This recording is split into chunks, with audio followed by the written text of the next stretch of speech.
There have been 46 women in the United States Senate since the establishment of that body in 1789. The first woman senator, Rebecca Felton, served in 1922, but the first woman elected to the Senate was Hattie Caraway in 1932. 14 of the women who have served were appointed. 7 of those were appointed to succeed their deceased husbands. Currently, the 114th Congress has 20 female senators out of 100, the same number as in the 113th Congress. History. Throughout most of the Senate's history, that legislative chamber has been almost entirely male.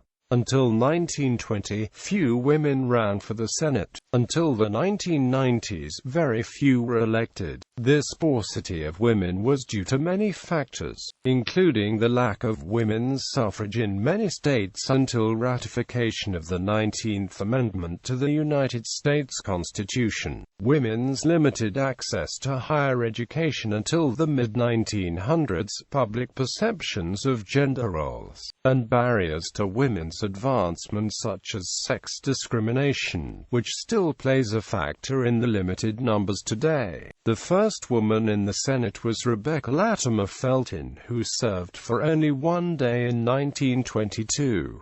Hattie Caraway of Arkansas became the first woman to win election to the Senate in 1932. No women served from 1922 to 1931, 1945 to 1947, and 1973 to 1978.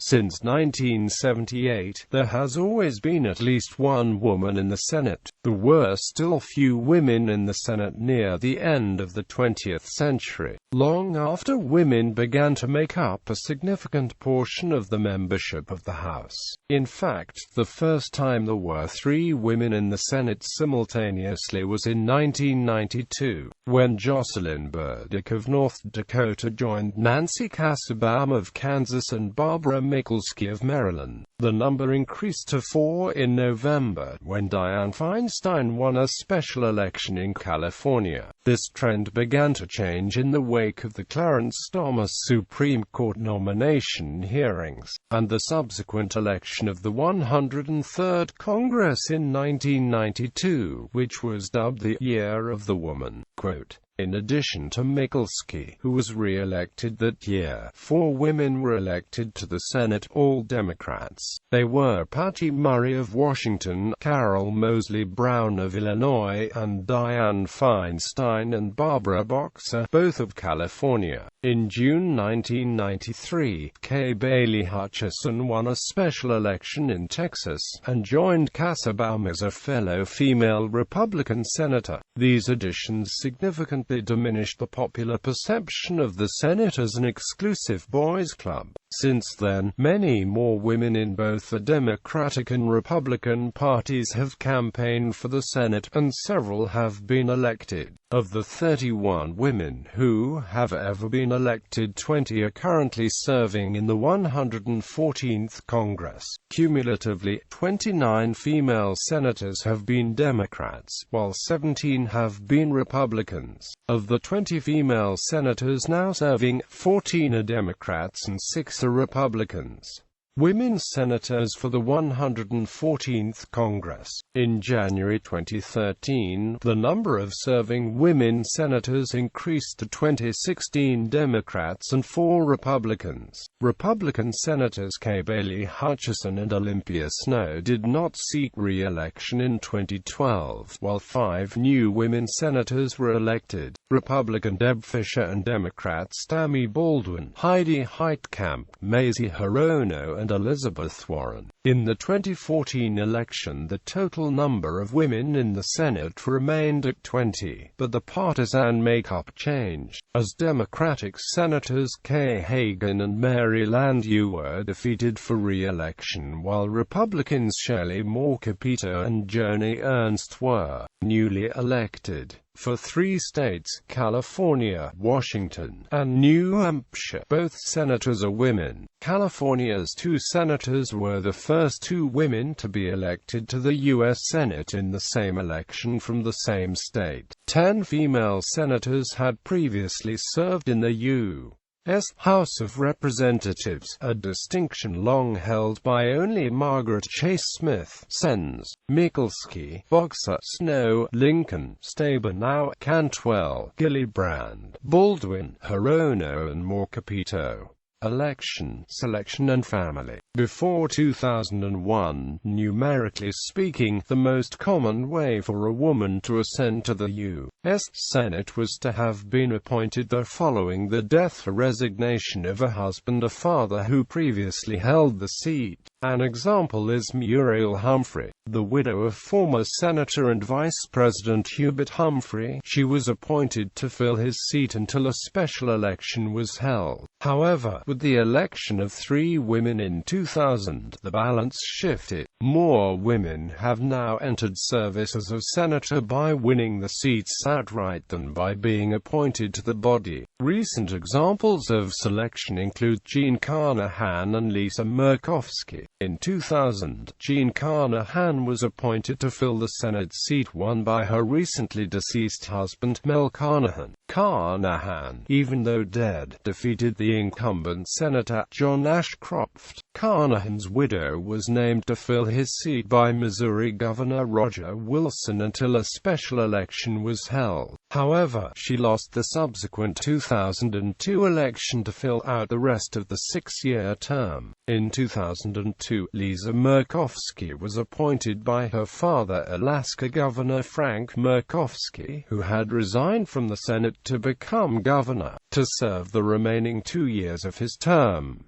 Lisa Murkowski defeated former Governor Tony Knowles in her re-election bid in 2004. 2 recent members of the Senate brought with them a combination of name recognition resulting from the political careers of the famous husbands, and their own substantial experience in public affairs. The first, former Senator Elizabeth Dole, is married to former Senate Majority Leader and 1996 Republican presidential candidate Bo Dole and served as Secretary of Transportation under President Ronald Reagan and Secretary of Labor under President George H.W. Bush. She later ran a losing bid for the Republican presidential nomination in 2000. The other, former Senator Hillary Clinton, wife of former President Bill Clinton, was First Lady of the United States and First Lady of Arkansas before taking her seat in 2000. She too ran an unsuccessful campaign for her party's presidential nomination in 2008. She resigned in 2009 to become the Secretary of State for the eventual victor of that election, Barack Obama. Another famous name is Nancy Landon Kassebaum, the daughter of former Kansas governor and one-time presidential candidate Alf Landon. After retiring from the Senate, she married former Senator Howard Baker. Kassebaum has the distinction of being the first female elected senator who did not succeed her husband in Congress. At the time of her retirement in 1997, Kassebaum was the second longest-serving female senator after Smith. Firsts and onlys. Senator Margaret Chase Smith holds several distinctions for women in the U.S. Congress. She served in the Senate for 24 years, longer than any other female senator until Barbara Mikulski eclipsed her record in 2011. She was the first woman ever elected to both the U.S. House and Senate. She was the first woman to hold a Senate leadership position, and she also won her 1960 race for Senate in the nation's first ever race pitting 2 women against each other for a Senate seat. Jean Shaheen of New Hampshire holds the distinction of being the first woman elected both governor and senator of a state. Houses served. Senator Olympia Snowe arrived in the Senate in 1995, having previously served in the House of Representatives and both houses of the Maine state legislature. She and Debbie Stabenow of Michigan are the only women to have served in both houses of a state legislature and both houses of the federal legislature. Defeated incumbents. In 1992, Carol Moseley Brown became the first woman to defeat an incumbent senator when she toppled Senator Alan Dixon in the Democratic primary. Later that year, Dianne Feinstein was the first woman to defeat an incumbent senator from a different party when she defeated appointed Senator John C. Moore in a special election. Kay Bailey Hutchison duplicated Feinstein's feat in 1993, toppling appointed Senator Bob Kruger in a special election. In 2000, Stabenow and Maria Cantwell became the first women to defeat incumbent elected senators in a general election, unseating Senators Spencer Abraham and Slade Gorton respectively. In 2008, Kay Hagan became the first woman to unseat a female incumbent, Elizabeth Dole.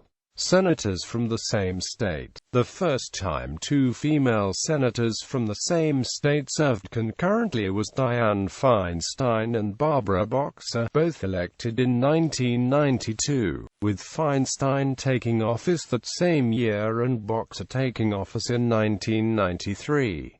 For a brief time, there were two female senators from Kansas serving concurrently, when Nancy Kassebaum and Sheila Fram briefly served together after Fram's appointment in 1996. Fram did not win election to the seat and left office later the same year. Maine Senators Olympia Snowe and Susan Collins served concurrently from 1997, when Collins entered office, to 2013, when Snowe retired. In Washington, Senators Patty Murray and Maria Cantwell have also served concurrently since 2001, when Cantwell entered office. Upon the opening of the 112th Congress, New Hampshire Democrat Jeanne Shaheen was joined by newly elected Republican Kelly Ayotte, making the first female tandem senators that do not belong to the same party.